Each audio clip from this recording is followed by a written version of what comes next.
नमस्कार, prime news पर आप देख रहे हैं बाहुबली बिहार। चुनाव है सरकार और मैं हूं आपके साथ पूजा मोहन पांडे।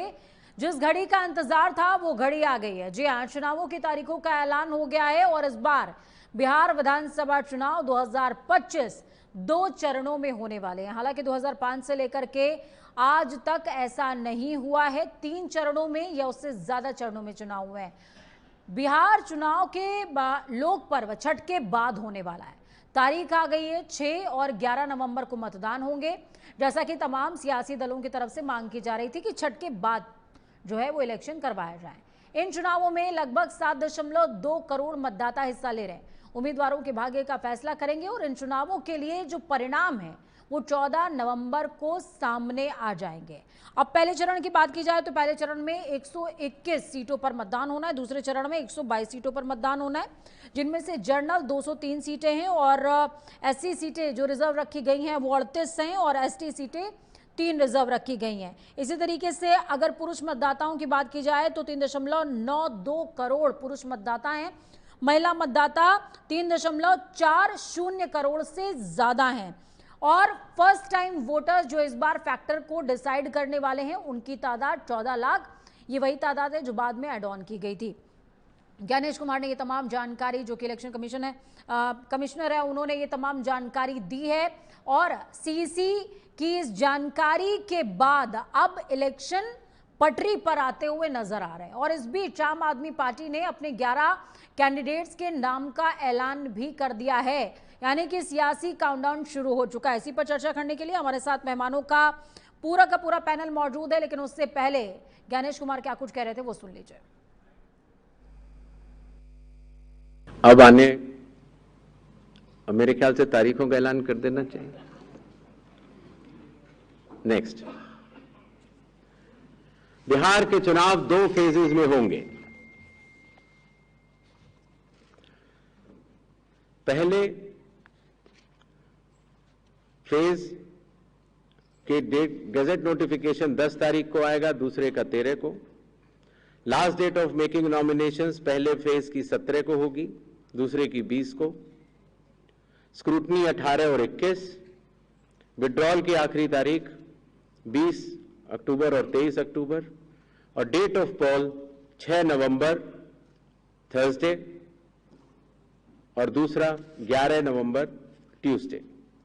काउंटिंग 14 नवंबर को होगी और पूरी चुनावी प्रक्रिया 16 नवंबर तक समाप्त कर ली जाएगी।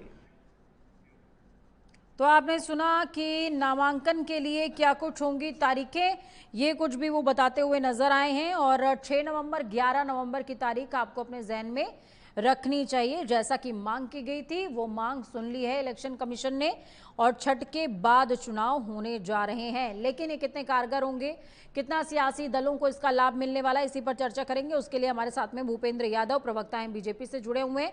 हमारे साथ में आरजू खान, प्रवक्ता आरजेडी से कुछ मिनटों में जुड़ेंगे। स्वामीनाथ जायसवाल, प्रवक्ता कांग्रेस से हमारे साथ में जुड़े हुए हैं। मनोज लाल मनू जी, प्रवक्ता जेडीयू से हमारे साथ में जुड़े हुए हैं। विजय नारायण सिंह जी, वरिष्ठ सहयोगी है, मेरे स्टूडियो से मौजूद हैं। सबसे पहले बीजेपी का रुख कर लेते हैं। भूपेंद्र यादव जी, क्या कहेंगे? तारीखों का ऐलान, जिस घड़ी का था इंतजार वो आ गई, तारीखों का ऐलान हो गया है।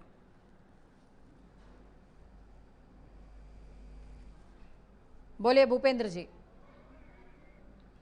भूपेंद्र जी, आपका फ्रेम म्यूट है, अनम्यूट कीजिएगा प्लीज। हाँ बोलिए सर। पूजा जी, अब आवाज जा रही है? बिल्कुल स्पष्ट आ रही है सर, बोलें। अच्छा पूजा जी, मैं आपको बता दूं, सबसे पहले तो पूरे पैनलिस्ट भाइयों को नमस्कार और आपको भी और आपके श्रोतागण को भी नमस्कार और पूरे देश की जनता और खासकर बिहार की जनता को कोटि कोटि नमन। ऐसा है कि बिहार की पावन धरती से आज बहुत खुशी की दिन है कि माननीय चुनाव आयोग ने यह लोकतंत्र का पर्व का डेट जो है ना, इन्होंने ऐलान कर दिया।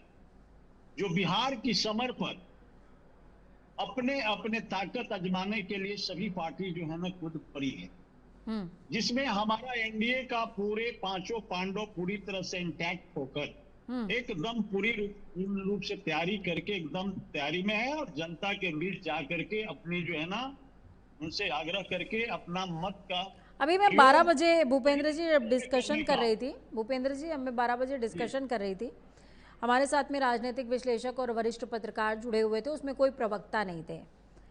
उसमें जो राजनीतिक विश्लेषक और पत्रकार दोनों जुड़े थे, उन्होंने कहा कि बीजेपी इस बार बहुत बड़ा गेम कर रही है, नीतीश कुमार किसी भी हाल में सीएम बनेंगे नहीं, चाहे जो हो जाए। क्या कहेंगे? नहीं पूजा जी, देखिए नीतीश कुमार जी हम लोग के बचपना के दोस्ती है उनके साथ, ये कोई नई दोस्ती नहीं है। बचपन के दोस्त को बचपन में गच्चा तो नहीं दीजिएगा। नहीं, बचपन के दोस्त बचपन में ठीक है, गच्चा मिला था, लेकिन अब 70 में हम लोग नहीं देंगे उनको। हाँ। अब उनको एकदम पार घाट लगा देंगे, जब तक वो चाहेंगे कि जो है ना बिहार के सीएम बने, बिहार की सम्मानित जनता उनको चुन करके रखेगी, और हम लोग भी उनको सम्मान करके एकदम पूजा जी आपके चैनल के माध्यम से एकदम सच्चाई मैं बोल रहा हूँ कि आदरणीय नीतीश कुमार ही हमारे बिहार के मुख्यमंत्री होंगे, और इन्हीं के नेतृत्व में हम लोग पूरे बिहार की धरती पर जो है ना हम लोग जा रहे हैं। हमारा पांचों पांडव भी ठीक है, जो है ठीक है, ना ठीक है, ठीक है भूपेंद्र जी। 2025 स्वामीनाथ जायसवाल जी के पास जाऊंगी। स्वामीनाथ जायसवाल जी, तारीखों का ऐलान हो गया है, सीट शेयरिंग का फॉर्मूला क्या डिसाइड हुआ है आप लोगों के बीच में? क्योंकि आम आदमी पार्टी ने तो अपने 11 कैंडिडेट्स का ऐलान भी कर दिया, अभी आप थोड़ा पीछे हैं उससे। देखिए पूजा जी, आम आदमी पार्टी का ऐलान हो गया, उसकी अपनी भूमिका है। हम लोग का 6 सीट शेयरिंग का प्रारूप बन चुका है, जल्द ही आपके सामने रिजल्ट आएगा, और हमारा गठबंधन पूरे पुरजोर के साथ भ्रष्टाचार के खिलाफ, पलायन के खिलाफ और बेरोजगारी के खिलाफ, नारी सुरक्षा। आप कितने सीट पर लड़ रहे हैं? के साथ कितने सीट पर लड़ रहे हैं? हमारा सीट देखिए, अभी हम तो नहीं, हमारे बड़े आज क्लियर हो जाएगा, 11 तारीख तक सबको मालूम हो जाएगा कि हम लोग कितने सीट पर। हमारा सीट तय हो चुका, हमारे जितने बड़े पदाधिकारी हैं उन लोग तय कर चुके हैं। हमारा गठबंधन मजबूती के साथ लड़ने जा रही है, और मजबूत हमारा आरजेडी फ्रंट सीट पर रहेगी या फिर आप रहेंगे फ्रंट सीट पर? ड्राइविंग सीट पर कौन रहने वाला है, आप या फिर आरजेडी? आरजेडी तो फ्रंट, आरजेडी तो ज्यादा सीट पर लड़ी थी और लड़ेगी ही, फ्रंट सीट पर तो आरजेडी खेलेगी, उसके साथ हम लोग रहेंगे। और आरजू खान जी जुड़ गए हमारे साथ में जी। आरजू खान जी, बहुत स्वागत है आपका, बोलते रहिए स्वामीनाथ जी। मजबूती से हम लोग हमारा गठबंधन बिहार के उस पलायन को रोकेगा और बिहार के बेरोजगारी को रोकेगा, महिला सुरक्षा के लिए कर्तव्य निष्ठा, और व्यापारी से लेकर जो लोगों का दिन दहाड़े गोली मार दिया जाता है, हॉस्पिटल में घुसकर गोली मार दिया जाता है, स्वास्थ्य, सड़क सुरक्षा, सबकी गारंटी के साथ, महिला की गारंटी के साथ, और बिहार को सुरक्षित और स्वस्थ और ताकतवर बनाने के महिलाओं पर इस चुनाव में ज्यादा जोर नहीं है। महिला पर तो है ही है। महिलाओं को हम लोग तो, जो महिलाओं के पास जमीन नहीं है, 3 डिसमिल से 5 डिसमिल तक उनको जमीन फ्री दिया जाएगा और उनके नाम से, और 25 लाख तक हम स्वास्थ्य बीमा, स्वास्थ्य के लिए 25 लाख जो राजस्थान में लागू किए थे, वही 25 लाख जिसको गरीबों को स्वास्थ्य के लिए दिया जाएगा। तो कोई सीएमपी बना है आप लोगों के बीच में? बिहार में कोई सीएमपी प्रिपेयर किया है आपने? कॉमन मिनिमम प्रोग्राम आपने कुछ प्रिपेयर किया है? क्योंकि कई सारी ऐसी योजनाएं हैं स्वामीनाथ जी, जो मेरी जानकारी में है, आप कुछ और कह रहे हैं, आरजेडी कुछ और कह रही है, वीआईपी कुछ और कह रही है, और भी दल हैं आपके साथ में, वो कुछ और कह रहे हैं, तो कुछ तो सीएमपी बना होगा। हम लोग का योजना कटिबद्ध है, और हम बिहार को नंबर 1 बिहार बनाने के लिए कटिबद्ध हैं। भ्रष्टाचार मुक्त और महारोग मुक्त करेंगे, स्वास्थ्य का प्रबंध मजबूत करेंगे, और बेरोजगारी रोकेंगे, पलायन रोकेंगे। ये हम लोग जो कहते हैं करते नहीं है। जो 20 साल से सत्ता में बैठकर बिहार का डीएनए टेस्ट करवाते करवाते अपने किस स्थिति पर पहुंच गए हैं, और बिहार को कहां पहुंचा दिया। और लोग बोल रहे हैं, एक बार और लोग बोल रहे हैं स्वामीनाथ जी। मनोज जी, मैं आपके पास आऊंगी। इस तरीके की खबरें हैं बहुत ज्यादा कि नीतीश कुमार को सेंट्रल की सियासत में प्लांट कर दिया जाएगा, नीतीश कुमार अगले इलेक्शंस के बाद अब वो अपने स्वास्थ्य पर ध्यान दें, ज्यादा अब वो सीएम ना रहें तो ज्यादा अच्छा है, ये प्लानिंग है बीजेपी की। इस तरह की खबरें उड़ रही हैं, क्या कहेंगे? अगर बीजेपी के खिलाफ लोकसभा चुनाव में जिस तरीके से शगुफा उड़ाया गया कि लोकतंत्र बदलने जा रही है बीजेपी, अगर वैसा ही शगुफा इस बार काम कर जाता है कि नीतीश कुमार मुख्यमंत्री नहीं रहेंगे, तो आप समझ सकते हैं कि आपको कितना लॉस होने जा रहा है। देखिए पूजा जी, नमस्कार। नमस्कार सर। आपके चैनल के माध्यम से बिहार के जितने भी मतदाता हैं उनको मैं नमस्कार करता हूं। उनकी घड़ी आ चुकी है। देखिए, चुनाव के समय तरह तरह की बातें सामने आती है और जाती है, और उसको अगर लक्ष्य करके कोई दल काम करना शुरू कर देगा तो फिर कभी राजनीति नहीं हो पाएगी। मैं बड़ा बेबाकी बोलता हूँ। चुनाव के बाद क्या होगा, इस चुनाव में क्या होगा, ये किसी के भी बाएं हाथ को भी खबर नहीं है कि दाहिना हाथ क्या करने जा रहा है। बीजेपी की खबर आप रखिए, कौन नहीं, लेकिन आप बीजेपी की खबर रखिए मनोज लाल मनु जी, वरना पिछली बार की तरह दिक्कत में आ जाइएगा। दो दल बिहार के अंदर आरजेडी और बीजेपी यही लीडिंग पर्सन थे, और आप लोग कहीं नजर नहीं आए दूर तक। भले ही आप मुख्यमंत्री की कुर्सी पर बैठे हुए हैं, लेकिन कंधों का इस्तेमाल हुआ। ये कहने में मुझे कोई गुरेज नहीं है, कंधों का इस्तेमाल हुआ है। लीडिंग पर्सनालिटी वही है जो ऊपर है, दोनों भूपेंद्र यादव जी और आरजू खान जी, इन्हीं के बीच असली टक्कर है। मैं आपकी बात का मैं कोई विरोध नहीं कर रहा हूँ। सबको अपनी अपनी बात कहने का अधिकार है। इतना तो मैं जरूर कहूंगा कि अगर एनडीए की सरकार बनती है तो मुख्यमंत्री नीतीश कुमार होंगे, दूसरे कोई नहीं हो सकते हैं। ऐसा इस गठबंधन में सारे लोगों की यही सोच है। ऐसे आगे क्या होता है वो देखने की चीज रहेगी, लेकिन ये चीज आप नहीं देख सकती हैं कि एनडीए का सरकार बना और नीतीश कुमार जी के स्थान पर कोई दूसरा मुख्यमंत्री का ओथ ले रहे हैं। ऐसा संभव दूर दूर तक नजर नहीं आ रहा है। दूसरी बात ये है कि विपक्षी दल का क्या है नहीं है, वह अब समय समाप्त हो चुका है। अब उसका, क्योंकि उनका क्या होगा नहीं होगा, उनके कौन मुख्यमंत्री बनेंगे, राजद कहते हैं कि तेजस्वी यादव मुख्यमंत्री बनेंगे, कांग्रेस मुंह में ताला लगा लेती है, ये सब उनका मामला है। उस चीज के मामला को समझेंगे। हमारी जो एनडीए की जो गठबंधन है, वह तमाम दल मात्र इसी को लेकर जनता के बीच में जाएंगे कि हमने अगर विकास किया है तो आप हमें मौका दीजिए, इसी को लेकर जाएंगे। और अब ये फैसला ठीक है आरजू खान जी के पास जाऊंगी। आरजू खान जी, मेट्रो चल गई, 10,000 रुपए खाते में चले गए, सौगात मिल गई दिल्ली से, प्रधानमंत्री ने युवाओं को सौगात दे दी, महिलाओं को सौगात मिल गई, सारे वर्ग की कह सकते हैं कि खींचतान मची हुई है लास्ट मोमेंट तक। और विकास जिसका ये जिक्र कर रहे हैं, विकास की मेट्रो तो दौड़ा दी इन्होंने, क्या कीजिएगा?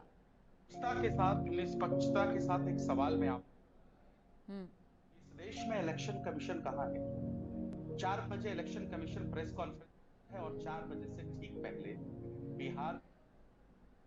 आरजू खान जी, आपके ऑडियो में थोड़ा सा दिक्कत आ रहा है, शायद कुछ म्यूजिक पीछे से प्ले हो रहा है। कोशिश कर रहे हैं कि उसको करेक्टिफाई किया जाए। विजय नारायण जी, मैं आपके पास आऊंगी। मैं सर आपसे समझना चाहती हूँ कि पीके कितना बड़ा फैक्टर आपको नजर आते हैं इन चुनावों के अंदर, क्योंकि प्रशांत किशोर और AIMIM ये दो ऐसे फैक्टर हैं जो मुझे लगता है कि इस चुनाव में एक बहुत बड़ा रोल अदा करने वाले हैं। क्योंकि मुझे ध्यान आता है कि इस साल की शुरुआत में फरवरी में जिस दौरान ओपिनियन पोल सामने आया, ओपिनियन पोल में जो उनकी स्थिति 8% के करीब थी, 12% के करीब थी, दोबारा रिपोल कराया गया, अब वो 20% के आसपास स्ट्राइक कर रहे हैं। तो ये बड़ा वोट प्रतिशत है। अगर वो उनकी पसंद, उनको 20% लोग बिहार के पसंद कर रहे हैं तो ये बड़ा स्ट्राइक रेट है। प्रशांत कुमार जी का बीच में आना सीधे सीधे मैं कह सकता हूँ कि चुनाव को त्रिकोणीय बना सकता है। प्रशांत किशोर एक उच्च शिक्षित पढ़े लिखे इंसान हैं और पिछले 3 साल से बिहार में वो लगातार पैदल यात्रा करके लोगों के बीच में घूम रहे हैं और अपनी बात कर रहे हैं। जो अभी रिपोर्ट्स आई हैं उसके अनुसार ये देखा जा रहा है कि प्रशांत किशोर के पक्ष में युवाओं का एक बड़ा आकर्षण बढ़ा है। और यदि आकर्षण ये बढ़ा है और चुनाव में अगर ये युवा प्रशांत किशोर के साथ चला गया तो निश्चित ही चुनाव में वो अपनी सरकार बना पाएँ या ना बना पाएँ, लेकिन यह तय है वो कि वो किसी न किसी का खेल जरूर बिगाड़ देंगे, या तो आरजेडी गठबंधन या एनडीए गठबंधन। ये अब देखना होगा। सबसे बड़ी बात यह है कि प्रशांत किशोर ने जो मुद्दे उठाए हैं उस पर कोई बात नहीं हो रही है। उस पर थोड़ा बहुत मामला जो है अगर देखा जाए तो तेजस्वी यादव उठा रहे हैं, और एनडीए गठबंधन ने महिलाओं को एडवांस में 10,000 रुपया दिया। इसके पहले 2022 में भी जहाँ तक मुझे याद आता है कि 2-2 लाख रुपया देने की बात की गई थी, लेकिन अब उसकी जगह ये मामला आ गया है 10,000 पर। खैर, और प्रशांत कुमार इस मुद्दे को भुना भी रहे हैं और ये बार बार उठा भी रहे हैं। दूसरी बात कि उन्होंने बीजेपी के 3 बड़े नेताओं पे जो उन्होंने गंभीर आरोप लगाए हैं बीजेपी की तरफ से, उस पर कोई जवाब अभी तक आया नहीं है। उन तीनों नेताओं की अपनी सफाई अपनी जगह है, लेकिन अगर यह बात आम आदमी अगर के मन में अगर बैठ जाती है तो निश्चित तौर पर बीजेपी को कहीं ना कहीं इस बात का बड़ा नुकसान हो सकता है। प्रशांत किशोर ने एक चीज़ पकड़ा हुआ है कि बिहार में हम पलायन रोकेंगे और यहाँ के लोगों को यहीं पर रोजगार देंगे ताकि पलायन न हो। और बार बार वो एक लेकिन 2 तरह की बातें हैं विजय नारायण जी। पहली बात, तेजस्वी यादव भी कह रहे हैं कि नौकरी देने का काम करेंगे, और उन्होंने शासन के अंदर रह करके, सरकार के अंदर, सत्ता के अंदर रह करके नौकरी दे करके दिखाया भी है। भले ही उसको बाद में नीतीश कुमार ने डिनायल मोड में वो लेकर के गए, उन्होंने कहा कि जो हुआ मेरे कहने पर हुआ, भले ही वो डिनायल मोड में चला गया, लेकिन तेजस्वी यादव ने सत्ता के अंदर रहते हुए वो चीजें करके दिखाई हैं। पीके का विश्वास जनता तुरंत प्रभाव से क्यों करेगी, और शायद यही वजह है कि तेजस्वी यादव को बीते इलेक्शंस में उनकी जो कैंपेनिंग थी, आक्रामक कैंपेनिंग, उसके बाद उनको डिजिट्स भी अच्छे मिले थे। बिल्कुल, तेजस्वी यादव पिछले कुछ दिनों से, क्या पिछले चुनाव से लगातार बेरोजगारी का मुद्दा उठा रहे हैं, लेकिन तेजस्वी यादव और उनके समर्थक और बिहार की जनता भी जानती है कि हर किसी को सरकारी नौकरी नहीं दी जा सकती, उसकी अपनी सीमाएं हैं। और बिहार में निजी क्षेत्र का इतना बड़ा अकाल है कि वहाँ के लोग जो पढ़े लिखे युवा हैं या जो कम पढ़े लिखे युवा हैं या जो लेबर क्लास है, उसके लिए भी बिहार में वहाँ कोई स्थान नहीं है। पीके की तरफ युवा इसलिए देख रहा है कि शायद उनके आने से निजी क्षेत्र की कुछ कंपनियां, कुछ बड़ी कंपनियां वहाँ आएँ, वहाँ के शिक्षित बेरोजगार युवाओं को वहीं पर नौकरी मिले, और जो मतलब कि अगर निजी क्षेत्र में नहीं आ पाते हैं तो उनको सरकारी क्षेत्र में मिले। लेकिन सरकारी क्षेत्र, आरजू खान जी, मुझे लग रहा है कि आपकी बात से इत्तेफाक रख नहीं पा रहे हैं। बिल्कुल, एक बार मैं इनके पास जाऊंगी। आरजू जी बोलिए, आप इत्तेफाक रख नहीं पा रहे हैं सर? देखिए, सबसे पहले तो मैं थोड़ा सा लेट आया, उसके लिए मैं आपसे एक्सट्रीमली सॉरी। कुछ दूसरे चैनल्स पे था। सबसे पहले सवाल ये है कि आपने कहा कि इलेक्शन की डेटें तय हो चुकी हैं, हमको पता है, लेकिन सबसे बड़ा सवाल यह है कि इस देश में अगर लोकतंत्र है, अगर इस देश में स्वायत्त संस्था, अगर इलेक्शन कमीशन है, 4 बजे इलेक्शन कमीशन प्रेस कॉन्फ्रेंस करती है और 4 बजने से थोड़ा देर पहले बिहार की महिलाओं के खाते में पैसे आते हैं, क्या इलेक्शन कमीशन इसके ऊपर संज्ञान लेगा? क्या लेगा संज्ञान? सबसे बड़ा सवाल यह है जो मैं आपके जरिए से उठाना चाहता हूं। दूसरा, अब पता नहीं आपके वरिष्ठ सहयोगी जो बैठे हुए हैं, इनकी क्या मजबूरी है कि इस प्रदेश की सबसे मुख्य विपक्षी पार्टी जो है, जिसके leader of opposition Tejashwi Prasad Yadav हैं, जिनको 12,000 वोट के सिर्फ डिफरेंस से हमको गद्दी से दूर रहना पड़ा है, और वो किस तरीके से रहना पड़ा है ये मैं उसके अंदर नहीं जाना चाहता हूं, क्योंकि बिहार की पूरी जनता को पता है। दूसरी बात, जो प्रवक्ता है भारतीय जनता पार्टी के भूपेंद्र यादव जी ने एक चीज कहा, आपने नीतीश कुमार पे सवाल उठाया। मैं कहता हूं कि नीतीश कुमार जी इस प्रदेश में के मुख्यमंत्री हैं, सबके आदरणीय, हमारे भी आदरणीय, हमारे भी मुख्यमंत्री हैं, लेकिन इस इलेक्शन के वक्त में वो सिर्फ भारतीय जनता पार्टी के मंचों पे जब आदरणीय नरेंद्र मोदी जी आते हैं तो सिर्फ क्यों दिखाई देते हैं? उसके बाद ऐसा कौन सा चीज है कि उनको गुप्त तरीके से रख दिया जाता है, और बार बार ये सफाई देते हैं कि मैं बहुत इधर उधर चला गया, अब नहीं जाऊंगा। आपने लगातार कई स्टेज पे देखा होगा, कई सभाओं में देखा होगा आदरणीय नरेंद्र मोदी जी के कि ये सफाई देते हैं। मैं साफ तौर पे कहता हूं कि भारतीय जनता पार्टी अब आपको इस बार इधर उधर जाने लायक छोड़ेगी। दूसरी बात होती है कि बिहार के आप विषय पे क्या बातें करना चाहते हैं। आप कहते हैं कि आपने बहुत बेहतर काम किया। रहिएगा, आपका काउंटर होगा इसके बाद। मैंने कहा भारतीय जनता पार्टी और जो एनडीए समर्थित सरकार है वो कहती है कि हमने बहुत काम किया। मैं साफ तौर पे स्पष्ट शब्दों पे मेथोडोलॉजी नहीं करना चाहता हूं। मैं कहता हूं कि भारत सरकार के कौन से डेटे में बिहार अग्रणी श्रेणियों में आता है। कोई भी प्रबुद्ध आदमी जो है वो हमको वो बता। नीति आयोग की रिपोर्ट कहती है कि निवेश नहीं है बिहार प्रदेश में, यह भारत सरकार का डेटा है। नीति आयोग की रिपोर्ट कहती है, जिसके पक्षधर जब तक हमारे साथ थे आदरणीय नीतीश कुमार, वो कहते थे कि बिहार आपको यहाँ पर थोड़ा सा रोकना पड़ेगा मुझे। आरजू जी, तेजस्वी यादव का बयान आ रहा है, एक बार दर्शकों को सुनाते हैं। उठाइएगा भाई। और आने वाला जो बदलाव होगा, बिहार बेरोजगारी को जड़ से खत्म करने का काम होगा। ये उत्सव जो है अब आज से शुरू हो गया है और ये 14 नवंबर के रिजल्ट में ये आएगा और बिहार के लोग इस बार तेजस्वी के साथ हर एक बिहारी सीएम होगा। सीएम यानी चेंज मेकर बनेगा। ये हम सब लोग मिलकर के एक सुनहरा, बेहतर, विकसित बिहार बनाने का काम करेंगे। एक अंतिम सवाल, जिस तरीके से नीतीश जी आज एक के बाद एक कई योजनाओं को अगर देखा जाए एक सप्ताह से उद्घाटन कर रहे हैं, वो करने दीजिए उनको, वो अचेत अवस्था में है। उनकी हरकतों और उनके चीज़ों को हम लोगों ने देखा है। अब वो बिहार चलाने के योग्य नहीं रहेंगे। जो तेजस्वी ने कहा वही ये निकम्मी सरकार जो है, नकलची सरकार जो है, वही चीज़ कर रही है। अपना कोई विजन इन लोगों ने नहीं बताया। बिहार के लोग कह रहे हैं मोदी जी फैक्ट्री लगवाएंगे गुजरात में और विक्ट्री चाहिए बिहार में, ये हरगिज़ नहीं होगा। तो तेजस्वी की सरकार आ रही है इस बार महागठबंधन की सरकार बनेगी और हर एक बिहारी सीएम होगा, यानी चेंज मेकर होगा। तो तेजस्वी यादव को सुन रहे थे आप। इस बार हर एक बिहारी चेंज मेकर होगा, इस बार हर एक बिहारी सीएम होगा, ये कहते नजर आए। और इसी के साथ आरजू खान जी के चेहरे पर एक मुस्कुराहट। लक्ष्य हमार, तेजस्वी बिहार, मुस्कुरा रहे हैं आप, बोलिए। नहीं, जिस तरीके से आपने जो एक महीने के अंदर जो दृश्य देखे हैं ना, जो नजारा देखा है ना बिहार के सड़कों पे, वो ये बताने के लिए काफी है कि बिहार की जनता जो 14 करोड़ आवाम है बिहार की, ठीक है, मैं समझ गई आरजू खान जी। लेकिन मुझे ये बात बताइए कि आपके लिए पिछले इलेक्शंस में भी और इस इलेक्शन में भी, दोनों इलेक्शन में कांग्रेस के साथ में नेगोशिएशन एक बड़ा हडल था।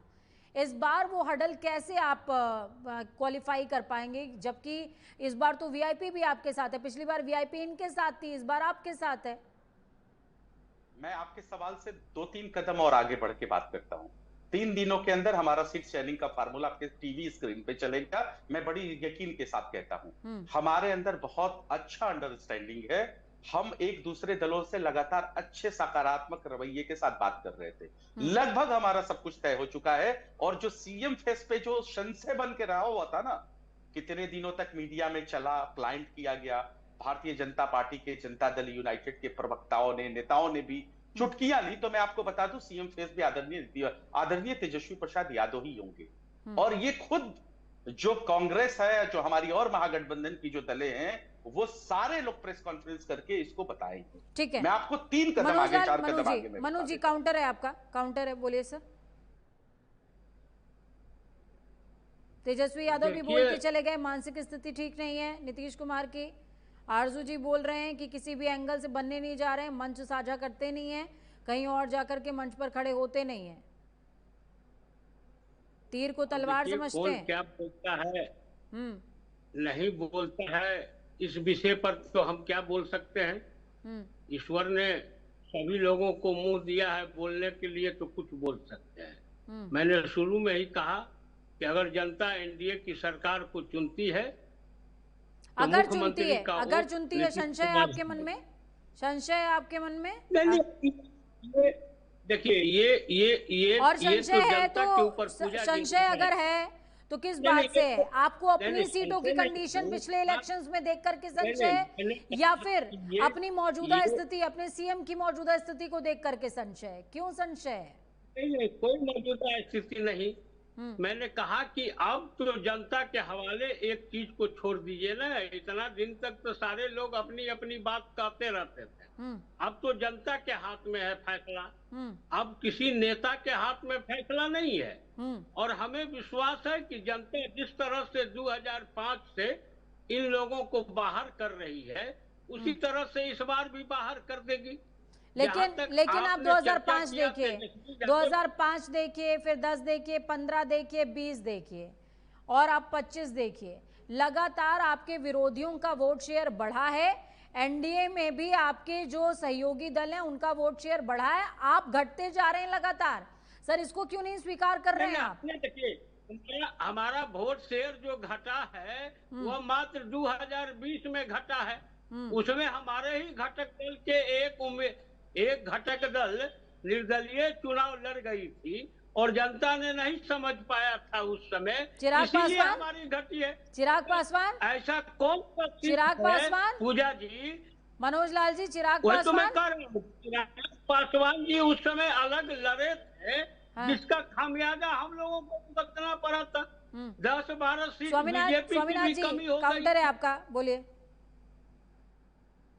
ये अब बिहार का बदलाव का एकदम प्रारूप तैयार हो चुका है। हर बिहार के हर दरवाजे पर अब खुशी का माहौल है कि अब बदलाव के लिए जनता को तय करने के लिए ये मौका मिला है। और युवा और महिला वहां का भविष्य किस तरह से 2 लाख का झांसा देकर इन्होंने महिलाओं को रोजगार की बात कहकर और चुनाव से ठीक पहले 10,000 रुपया भेजकर इसके हमारे बिहार के बहनों की ईमान खरीदने का जो साजिश भाजपा द्वारा और जेडीयू द्वारा किया गया है। लेकिन ये बिहार है, यहाँ नहीं चलेगा, क्योंकि बिहार में ईमान नहीं बिकता है। बिहार संघर्षों से निकला हुआ है। अब बिहार जिस तरह से IAS, IPS, इंजीनियर, डॉक्टर और जिस तरह से मजदूर देता है, और मजदूर ट्रेन चलाने की बात मोदी जी कहते हैं बिहार से। अब बिहार में एक भी इंडस्ट्रीज नहीं लगा। 20 साल के अंदर बता दे जेडीयू के तो आप ये कह रहे हैं भाजपा के कि इस बार का इलेक्शन अर्बन वर्सेस रूरल है? आप ये कह रहे हैं? एकदम पक्का, हाँ प्योर। बिहार बदलाव की ओर है और हमारा गठबंधन मजबूती के साथ। ठीक है, मैं वापस आऊंगी तो वापस आऊंगी, आपसे जवाब लेती हूँ मनोज लाल जी, लेती हूँ जवाब। वक्त यहाँ पर एक छोटे से ब्रेक का है, छोटे से ब्रेक का वक्त है। ब्रेक के बाद जल्द वापस लौटते हैं। बातचीत लगातार इसी बात पर जारी है कि चुनावों की तारीखों का ऐलान हो गया है। कौन कितना सशक्त है, कितना तैयार है, कौन से समीकरण किसकी तरफ इशारा कर रहे हैं। वक्त छोटे से ब्रेक का।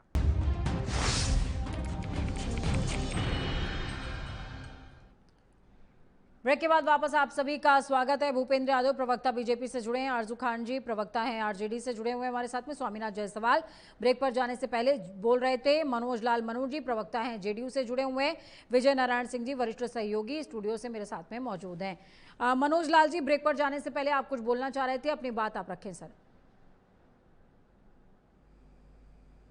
देखिए पूजा जी, मैं वही कह रहा हूँ कि सब कुछ तो सही है, सबको अपनी अपनी बात कहने का अधिकार है। जरा पूछ लीजिए कि बिहटा में जो साइकिल लगी है वह इनके शासनकाल में लगी, लेकिन मुझे ये बताइए मनोज लाल मनोज जी, मुझे ये बताइए, बिहार की राजधानी पटना की सड़कों पे जो बच्चा लोग पिट गए, वो बच्चा लोग अगर अपनी मन की बात कहने लग जाएंगे तो आप तकलीफ में नहीं आ जाएंगे?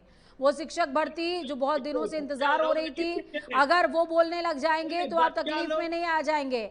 वो तमाम भर्तियां जिसमें पेपर लीक हो गया, वो अगर बोलने लग जाएंगे तो क्या आप परेशानी में नहीं आ जाएंगे? वो बच्चे जो इंतजार कर रहे हैं, प्रिपरेशन कर रहे हैं, लेकिन एग्जाम नहीं हो पाया, वो बोलने लग जाएंगे तो आप चिंता में नहीं आ जाएंगे? सिर्फ मेट्रो दौड़ा करके और 10,000 खाते में डाल करके क्या बात बन जाएगी क्या सर?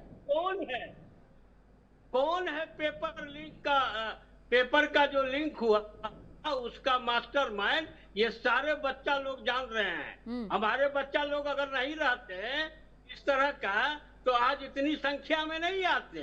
और बिहार का भविष्य कौन सुधारेगा? जो बिहार को मलेरिया और कीड़ा कहने वाले को बुला के बिहार में घुमाएगा, वो बिहार का भविष्य संभालेगा क्या? विजय नारायण जी, विजय नारायण जी बोलेगा क्या जितनी श्योरिटी के साथ मनोज लाल मनु बोल रहे हैं?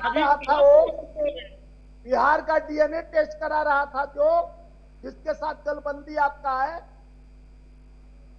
डीएनए से खराब गाली होता है क्या मनोज भाई? मनोज भाई, बिहार का डीएनए में नाखून और बाल नीतीश कुमार जी भेजे स्थिति में है प्रधानमंत्री राहुल गांधी किस बिहार का डीएनए टेस्ट करवा कर उसी के साथ बोल में बैठ गए। बिहार का डीएनए राहुल गांधी का ये आप बता सकते? ठीक है विजय नारायण जी आप बोलेगा सर। इसमें इस बार के चुनाव में थोड़ा कुछ रणनीति बदली हुई दिख सकती है, विशेषकर एनडीए उम्मीदवारों को लेकर कि हो सकता है कि बीजेपी अपने कुछ पुराने लोगों के टिकट काटे, हो सकता है कि मध्य प्रदेश की तरह कुछ प्रयोग करे कि वो अपने कुछ 1-2-4 केंद्रीय मंत्रियों को भी उतार दे। आपका इशारा चिराग पासवान की तरफ है? हाँ बिल्कुल हो सकता है, और उनके अपनी पार्टी के भी लोग हो सकते हैं, क्योंकि आज की तारीख में बीजेपी के पास बीजेपी मूल का यानी कि आरएसएस मूल का कोई बड़ा नेता नहीं है बिहार के अंदर।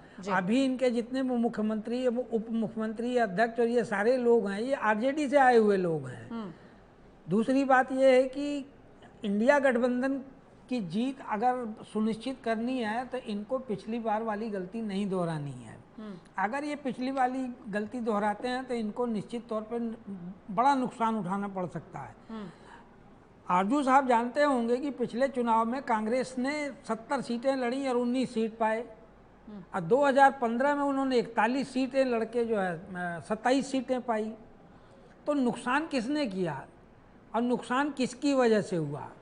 दूसरी चीज़ की अगर उपचुनाव या और देख लीजिए तो इमामगंज और रामगढ़ की सीट किसकी वजह से गंवानी पड़ी आरजेडी को? वहाँ ये दोनों सीटों पे जनसुराज सबसे बड़ा फैक्टर रहा। तो जनसुराज को भी आप खारिज नहीं कर सकते इस चुनाव में। लेकिन अगर ये इंडिया गठबंधन खास तौर से वामपंथी दल कांग्रेस और आरजेडी अगर संयुक्त रूप से मिलकर अगर ये चुनाव लड़े तो ये निश्चित तौर पर एक बार फिर से तगड़ी टक्कर दे सकते हैं। बोले अर्जुन खान जी, काउंटर आपका। बोले सबसे पहले तो जो आपके वरिष्ठ सहयोगी हैं उनको शायद कुछ कैलकुलेशन में दिक्कत है, नहीं पता है।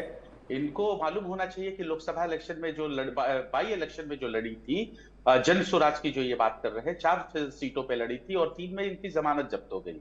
उसमें रामगढ़ भी था। रामगढ़ में इनका उस तरीके से नहीं, सिर्फ 5400 वोट आए थे इनको जन स्वराज को, ये मैं इनको क्लियर कर देना चाहता हूं। और इमामगंज में भी लगभग वही हालत थी। तो इस चीज को ये करेक्ट कर ले कि 4 सीटों पे जन स्वराज लड़ी, 3 पे उस पर जमानत जब्त हो गई। दूसरी बात है कि ये जो बता रहे थे कि 70 सीटें उस वक्त में 2020 में मिली थी, अब वो सब चीजों को खत्म कर देने की जरूरत है, मेरा ये यकीन है। और उस चीजों को खत्म होकर 2025 के इलेक्शन में जा रहे हैं। 100 की शेयरिंग कर लीजिए, जब वो खत्म करने की जरूरत है तो फिर आप 100 की शेयरिंग कर लीजिए। मैं तो फर्स्ट ही राउंड में मैंने कह दिया कि 3 दिनों में मैं 4 कदम आपसे आगे निकल के कह रहा हूं, हम सारा कुछ आपके टीवी चैनल्स पे आप दिखाइएगा, बता देंगे, सीएम फेस भी बता देंगे। हमारे अंदर कोई संशय नहीं है। संशय वहां होगी, हमारे सारे सहयोगी दल कहेंगे 3 दिनों के बाद कि तेजस्वी यादव ही सीएम चेहरा होंगे और उन्हीं के चेहरे पे हम चुनाव लड़ेंगे, सीएम फेस पे लड़ेंगे। ये नहीं कि उनके नेतृत्व में चुनाव लड़ा जाएगा, बल्कि सीएम फेस में। अब आदरणीय जो अमित शाह जी हैं, उनसे आप बुलवा लीजिए, या उनके प्रवक्ता से या उनके नेताओं से बुलवा लीजिए, जो कहते हैं कोऑर्डिनेशन कमेटी तैयार कर बताएगी, कोऑर्डिनेशन कमेटी बताएगी। वो तो पहले दिन से कह रहे हैं कि नीतीश कुमार 2 बार उन्होंने यू टर्न ले लिया है। भूपेंद्र जी काउंटर है आपका, बोले। भूपेंद्र जी काउंटर है, वो पहले ही दिन से कह रहे हैं नीतीश कुमार ही मुख्यमंत्री बनेंगे। भूपेंद्र जी बोले। जी 2025 सीट पर सीट नीतीश, नो डाउट, कोई डाउट नहीं है। पूजा जी मैं आपको बता दूं, अब रही बात ये जो महाराष्ट्र वाला खेला तो नहीं हो जाएगा भूपेंद्र जी? महाराष्ट्र वाला खेला तो नहीं हो जाएगा? नहीं पूजा जी, बचपना का दोस्ती नहीं टूटने वाला है। जब तक नीतीश जी रहेंगे तब तक एनडीए के साथ रहेगा 3 साल तक। अब आइए हमारे जो leader of opposition of Bihar माननीय तेजस्वी जी आपके टीवी के चैनल से बोल रहे थे कि ये जो है मतलब उनका अवस्था ठीक नहीं है माननीय नीतीश कुमार जी का। तो अरे भाई हम तो ये कहेंगे कि आपको तो उनको चरण धो के पीना चाहिए। दिन रात सोच उठ के एक ऐसा मुख्यमंत्री बिहार में आया आदरणीय नीतीश कुमार जी के रूप में कि 2 बार आपको डिप्टी सीएम बनाने का काम किया। आपको 18 नहीं, आपको भी वैसे शुक्रिया आरजेडी का करना चाहिए।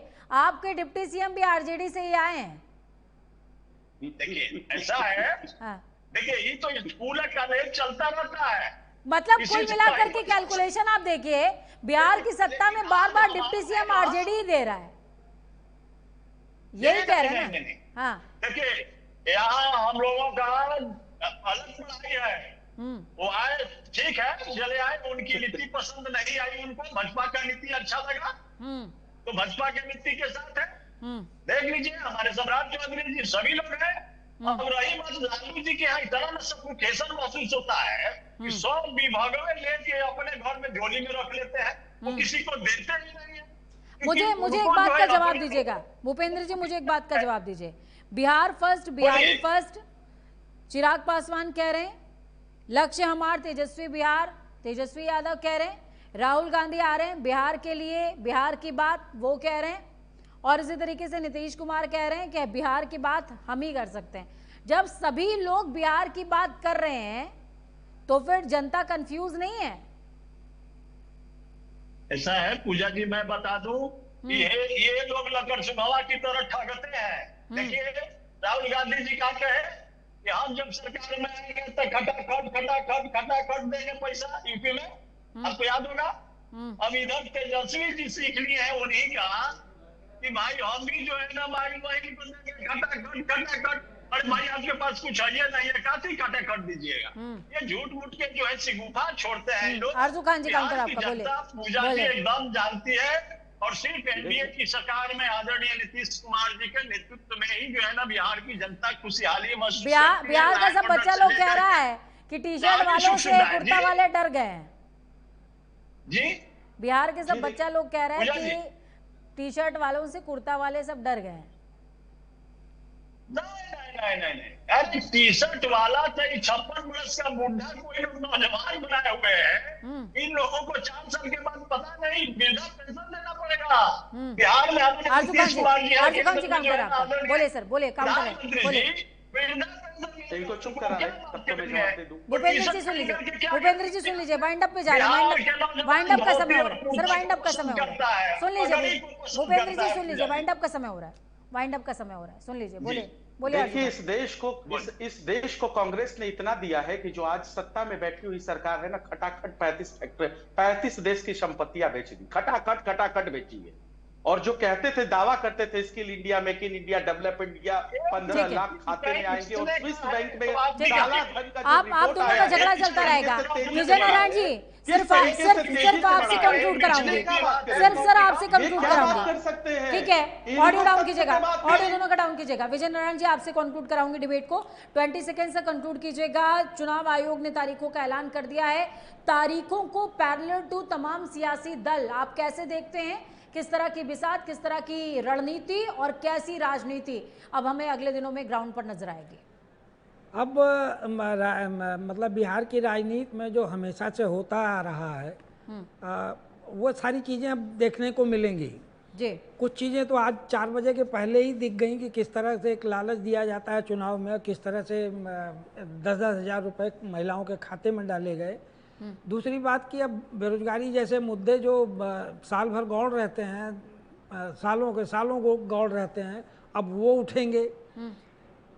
उसके अलावा चुनाव चोरी का मुद्दा भी उठेगा, वहाँ के किसानों का भी मुद्दा उठेगा, वहाँ के युवाओं का भी मुद्दा उठेगा, लेकिन बाजी वो मारेगा जो इन मुद्दों पर अपनी बात जनता को समझा पाएगा। बहुत शुक्रिया आप सभी का इस चर्चा को बेहतरीन और खास बनाने के लिए, अपने विचारों से सजाने के लिए। तो आपने देखा, सुना, जाना, समझा। समय हालांकि बहुत कम था, तारीखों का ऐलान हो चुका है, चुनाव आयोग ने बता दिया है कि काउंटडाउन स्टार्ट हो चुका है, कमर की पेटी कस लो और उड़ान भरने को तैयार हो जाओ। लेकिन पंख कौन लगाएगा? जनता जनार्दन यानी कि आप मुद्दों को हर दिन हर मिनट ध्यान से सुनिए, सोचिए, समझिए, क्योंकि आपके घर की बाहर की सड़क जो बनाएगा वही आपके दिल तक पहुंच पाएगा। ये बात हम जानते हैं। वक्त छोड़ से ब्रेक के उस पार खबरों का सफर लगातार जारी है। बने रहिए प्राइम न्यूज के साथ, क्योंकि हमारी एक कसम है, राष्ट्र ही सर्वप्रथम है।